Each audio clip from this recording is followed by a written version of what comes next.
Halo, Assalamualaikum warahmatullahi wabarakatuh. Perkenalkan, nama saya Dita Putri Mandiri. Nomor induk mahasiswa 2021008002, kelas MN21C. Di sini saya akan menjelaskan mengenai akuntansi manajemen Islam, di mana dengan dosen pengampu Dr. Rustian Juanda. Materi yang akan dibahas mengenai pendahuluan, dasar penerapan akuntansi manajemen Islam, konsep biaya dalam Islam, dan yang terakhir, penerapan akuntansi manajemen Islam. Masuk ke materi yang pertama, yaitu pendahuluan. Perkembangan akuntansi Islam tidak terlepas dari perkembangan akuntansi manajemen konvensional. Dasar penerapannya sudah ada sejak Al-Quran diturunkan, tetapi kajian Islam lebih ditekankan pada aspek ibadah, madhah, dan berdampak ketertinggalan ilmu umum. Akuntansi manajemen mempunyai banyak variabel yang berhubungan langsung dengan prinsip sosial, sehingga kita dapat mengidentifikasi asumsi dan perilaku tersebut dengan berpedoman pada syariat Islam, serta pada akhirnya dapat dijadikan dasar pembangunan akuntansi manajemen Islam.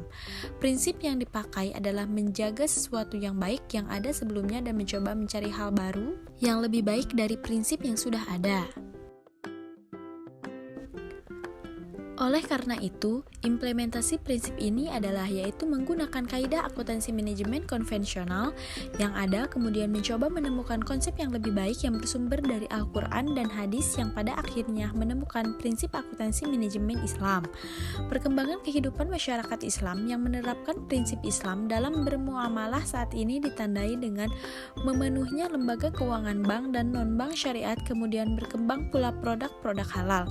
Hal ini membutuhkan praktek akuntansi Islam yang tepat, sehingga membutuhkan pula prinsip akuntansi manajemen Islam yang sesuai prinsip Islam yang tepat secara otomatis, mulai dari perencanaan sampai tahap pengembalian keputusan, tentunya menerapkan praktek akuntansi manajemen syariah. Adapun penerapan akuntansi manajemen Islam. Akuntansi manajemen Islam tentu tidak dapat dipisahkan dari konsep akuntansi Islam. Bila dilihat dari perspektif ilmu akuntansi, dapat dikatakan bahwa ilmu informasi yang mengelola bukti transaksi sebagai input dan data menjadi sebuah informasi atau output dengan cara mengukur dan mengelompokkan transaksi-transaksi berdampak pada sebuah akun perkiraan atau pos keuangan. Perbedaannya, akuntansi manajemen tidak terikat pada aturan pihak eksternal, aturan yang dibuat oleh Ikatan Akuntan Indonesia dalam pembuatan pelaporan keuangan, dan yang terpenting, akuntansi manajemen dapat memberikan manfaat seperti optimalisasi sumber daya guna pencapaian tujuan perusahaan. Untuk itu, pelaporan akuntansi manajemen tidak tunduk pada aturan pihak eksternal. Khusus akuntansi manajemen Islam mengeluruskan sebuah perusahaan memiliki etika bisnis yang sesuai dengan bisnis Islam dan tanggung jawab sosial. Karena segala tindakan kita akan diminta pertanggungjawaban bukan hanya di dunia, melainkan kelak di akhirat. Beberapa ayat Al-Quran yang dapat dijadikan pedoman akuntansi manajemen Islam antara lain: yang pertama surat Al-Baqarah ayat 285, yang kedua surat Asy-Syu'ara ayat 182 sampai 183.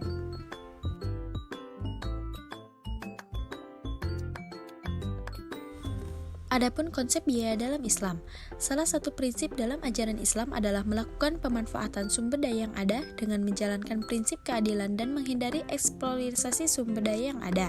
Seorang pengusaha dalam melakukan kegiatan produksi akan berusaha memperoleh keuntungan dengan mencoba meminimalisasi biaya yang dikeluarkan.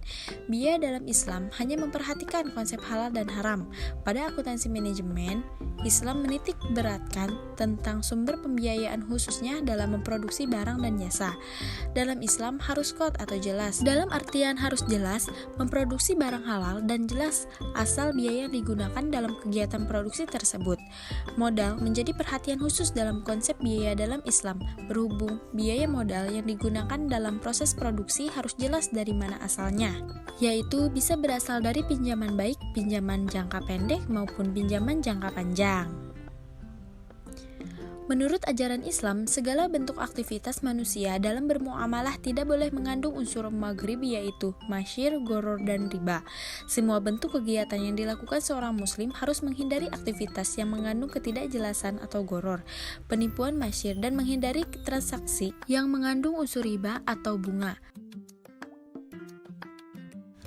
Pengeluaran dalam konsep akuntansi Islam hanya biaya yang sesuai dengan syariat Islam, sehingga biaya yang tidak sesuai syariat Islam tidak dapat diakui seperti pembelian barang haram.